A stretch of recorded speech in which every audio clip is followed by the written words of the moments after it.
Hey guys,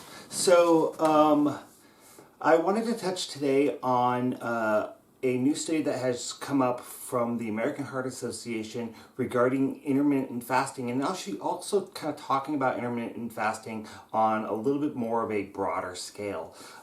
So when it comes to intermittent fasting, for those who don't know, it was one of the more popular diet trends that started probably about 10 years ago, maybe longer. That's when I started to become a little bit more aware of it, which is one way to kind of fire up your metabolism, sort of. But the studies on that are not quite as clear as we'd like them to be when it comes to the metabolic effects of doing intermittent fasting. In fact, most nutritionists at this period of time actually attribute the weight loss that comes from intermittent fasting coming from the fact that you're just shortening the window and therefore you're unable to get as many calories in because of satiety and whatnot.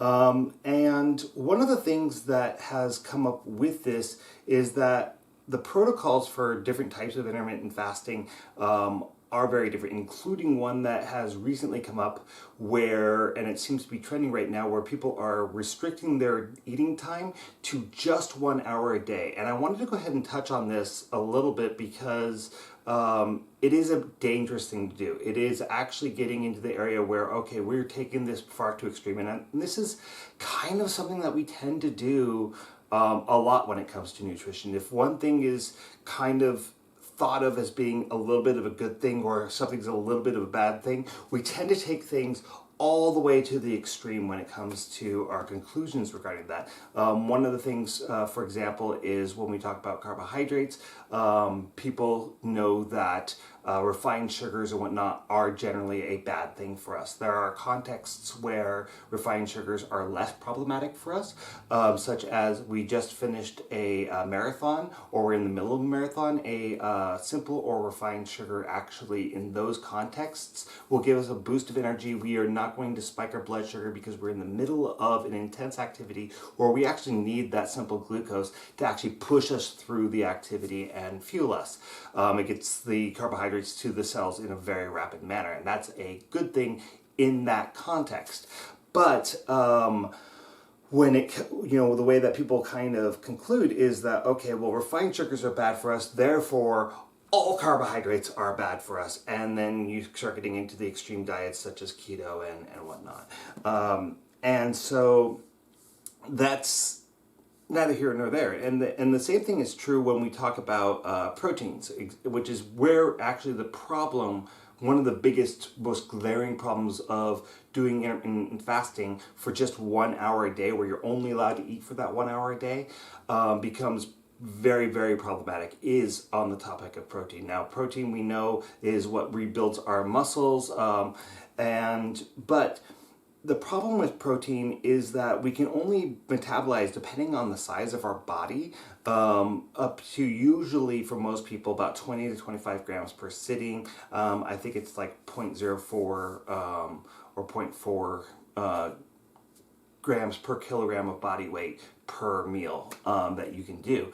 And so usually we spread out our protein amongst 3 to 5 meals per day, and that general flow of protein throughout the day actually helps us to utilize more of that protein without overloading our kidneys. And I think I've talked about this a fair amount, where what happens is that when you have excess amount of proteins, you could have some that go through glucogenesis to provide more carbohydrate to the body.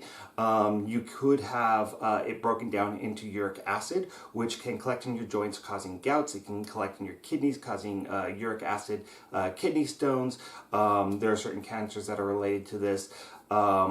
And so limiting your caloric intake to 1 hour a day means that you've got 1 hour to get, a day's worth of protein in a single sitting, basically, was what that comes down to. And so you're not getting that constant flow of protein throughout your day. You're also, there are going to be carbohydrate related issues along with that as well, such as, you're probably not going to get enough carbohydrate within that 1 hour window. You would definitely want those carbohydrates to be actually a blend probably of slow digesting carbohydrate as well as fast digesting carbohydrate, because you're probably going to be hypoglycemic by the time that you get carbohydrate in your system. But then you also need that satiety to last you, for the next 23 hours where you're not eating. So, you'd want to be focusing on like oats or brown rice or things like that, as well as some simple carbohydrates to kind of get you picked up and then carry throughout. But then, with protein, people ask me all the time when I talk about protein, and especially that statistic that you want to be between 20 to 25 grams per sitting. People ask me, what is a sitting? Well, come on, breakfast, lunch, dinner, and a snack between each meal. If we space that out throughout the, we probably are awake for, 14, maybe 16 hours a day. So you spread that out throughout your day, that's what I mean by a sitting. So, narrowing your window to such a short period of time kind of really overloads your system, and because you're going to potentially be just like pigging out in that hour because you need to get in all your calories that you need in that hour, you're probably going to stretch your stomach quite a bit, which is probably going to increase your odds of having gastrointestinal reflux, so heartburn, gastritis, things like that. It's probably going to back up your colon and all that, so it's really problematic to limit to that shorter period of time. And there are other protocols that people follow. The most common is that people limit their eating hours to about 8 hours a day. There are people that will do 4 or 5 hours, and that's a little bit safer than the 1 hour a day window, but for generally speaking, like the 8 hour is the general kind of norm when it comes to intermittent fasting. And I'm sure that there are people who would argue with me on that and say, no, it's 12 hours or whatever, but that, doesn't really limit the window that much. So, getting into the reason why I'm actually doing this video, which is the recent report, this preliminary study, and it's really important that I actually emphasize that this is a preliminary study. I don't want to be like a news outlet that just says, oh, a new study says this.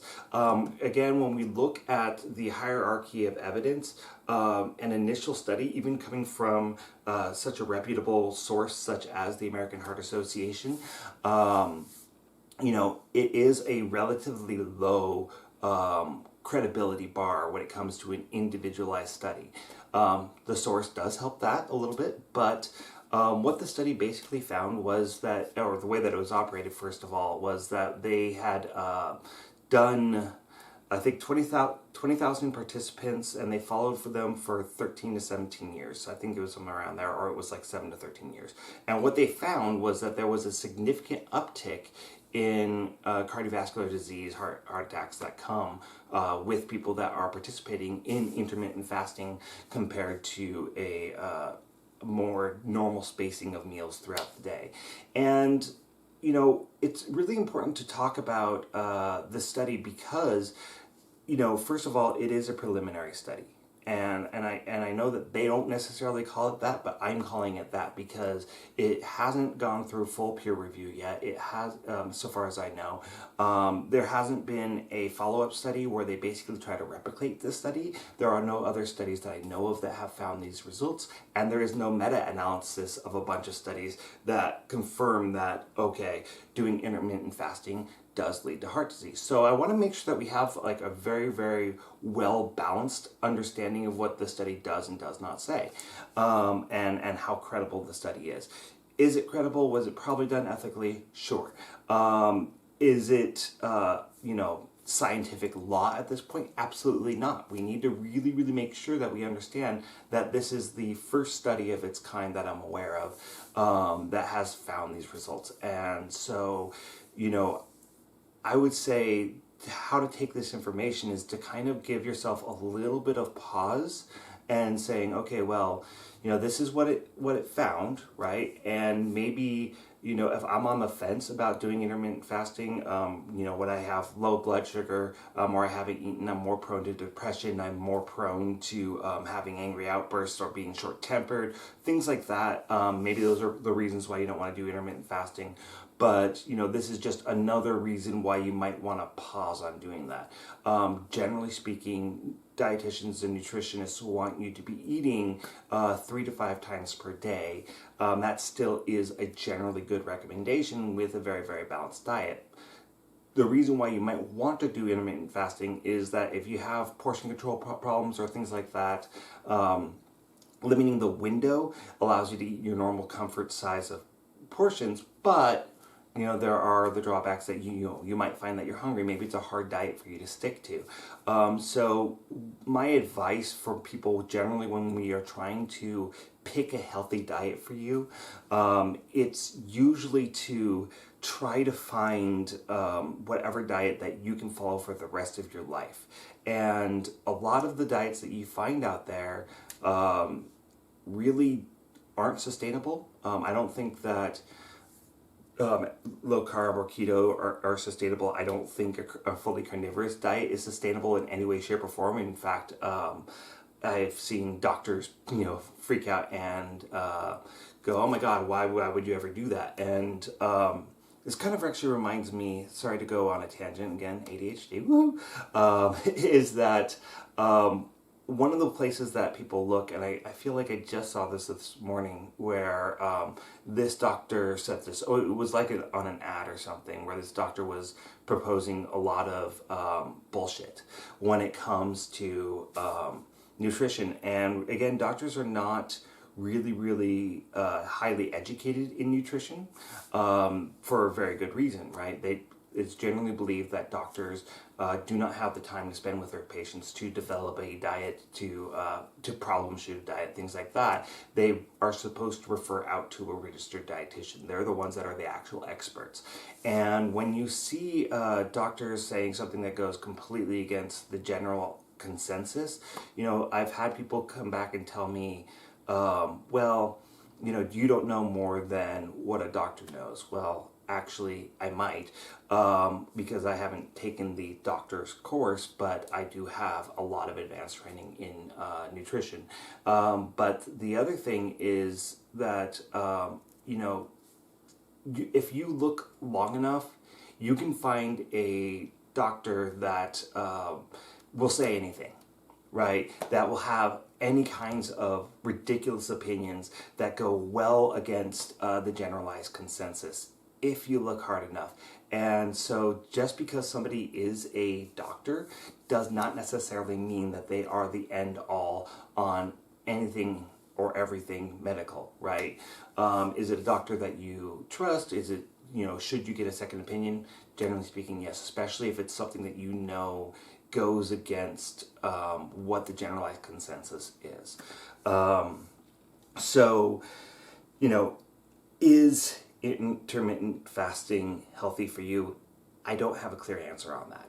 It would not be something that I personally would go out and do because for one, I enjoy feeling satiated. I enjoy having energy. I enjoy a lot of things that I feel would be very difficult to enjoy in life on intermittent fasting. It doesn't seem like it would be something that would be sustainable for me. So I would say, weigh out the pros and cons.